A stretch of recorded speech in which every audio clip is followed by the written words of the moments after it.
High guys, welcome to Bong Rider Shubho. আজ আমি চলে এসেছি নতুন একটা রাইডিং ব্লগের ভিডিও নিয়ে। আজ আমি তোমাদের যে টপিকে কথা বলবো সেটা হচ্ছে যে মিনিমাম বাজেটে, সব থেকে লো বাজেটে একটা প্রিমিয়াম বাইক নিয়ে তুমি কিভাবে রাইডিং শুরু করতে পারো, অথবা তুমি যদি রাইডের ব্যাপারে একটু প্যাশনেট থাকো তাহলে লো থেকে লো বাজেটে তুমি কিভাবে মোটামুটি তোমার একটা প্রিমিয়াম বাইক নিয়ে তোমার প্রত্যেক মাসে কিরকম খরচা হতে পারে, একদম লো থেকে লো বাজেট। আর যদি তুমি পয়সাওয়ালা হও তাহলে তো মিটেই গেল। এই ভিডিওটা শুধু একটু লো বাজেট, যারা লো বাজেটের মধ্যে মোটামুটি মনে করে যে প্রত্যেক মাসে আমার এত টাকা খরচা হলে কোনো প্রবলেম হবে না এবং তার ইনকামটাও মোটামুটি। আমি আজ তোমাদের বলতে চাই যে তোমরা যদি প্রত্যেক মাসে 10,000 টাকা মতো খরচা করতে পারো একটা বাইকের পেছনে ইএমআই সহ, ধরো তোমার ইনকাম মোটামুটি 10,000 টাকা, তো তুমি মোটামুটি একটা প্রিমিয়াম বাইক, কেটিএম এর ব্র্যান্ডের মতো একটা প্রিমিয়াম বাইক ওন করতে পারবে।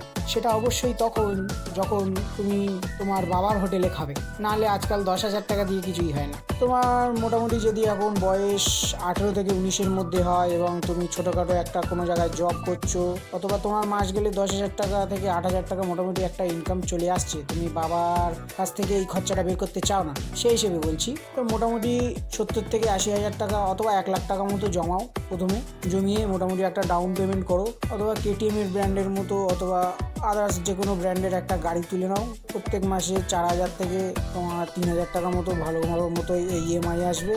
এবং যদি সেরকম কেটিএমের মতো ব্র্যান্ড হয় তাহলে তোমার তেল সার্ভিস একটু বেশি যাবে, মোটামুটি 2 থেকে 2,500 টাকা ধরে নাও। সেইভাবে যদি তুমি রাইড করো, আর নর্মাল হলে 1,000 টাকা প্রত্যেক মাসে 1,000 টাকা তেলেই মোটামুটি মিটে যায় যদি তুমি রাইডে বেরো। মানে 60-70 কিলোমিটার যদি তুমি প্রত্যেক সপ্তাহে একবার করেও বেরো, তাহলে তোমার মোটামুটি 30 মাইলেজ হিসেবে মোটামুটি তোমার 1,000 টাকার তেল, 1,000 কি 1,500 টাকার তেলে মোটামুটি মিটে যাবে প্রত্যেক মাসে। তো 1,500 টাকার তেল, আর আমি ইএমআই 5,000ই ধরলাম, তো 6,500 টাকা, আর আদার এক্সপেন্সেস আর তোমার সার্ভিস মোটামুটি ধরে নাও 8,000 থেকে 8,500 টাকা তোমার প্রত্যেক মাসে একটা কেটিএম এর মতো ব্র্যান্ড নিতে গেলে খরচা হবে, অবশ্যই যদি ইএমআইতে নাও। আর যদি ক্যাশে নাও তো তোমার ব্যাপার। তো এই একটা ব্যাপার। তাছাড়া হেলমেট, লো বাজেটে সব থেকে ভালো হেলমেট আমি মনে করি ভেগার যে একটা সিরিজ আছে, তো 1,700 থেকে 2,000-এর মধ্যে একটা হেলমেট আছে, বেস্ট হেলমেট, যেটা ওল্ড বানি, তারপরে ভেগা ওল্ডের যে হেলমেটটা আছে সেটা বেস্ট, আমিও ব্যবহার করি। এবং লো বাজেটে ক্যামেরা হচ্ছে বেস্ট ক্যামেরা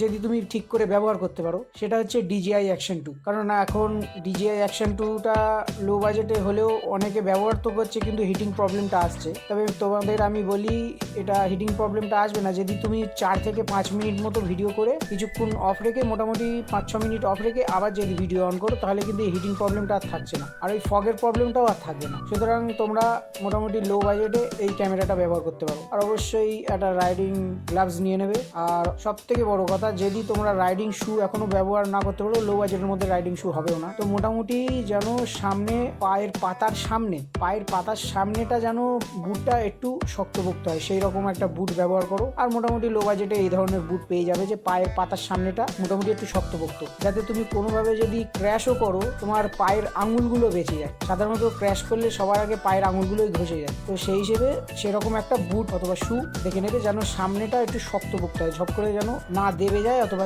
ছিঁড়ে বেরিয়ে যায়। আর অবশ্যই হাওয়াই চপ্পল পরে রাইডিং করো না। তো এইভাবে তুমি লো বাজেটে একটা তোমার বাইক নিয়ে রাইডিং শুরু করতে পারো। তো আজকের জন্য এতটাই থাক, বাকি আবার অন্য ভিডিওতে হবে। কথাবার্তা, বাই বাই।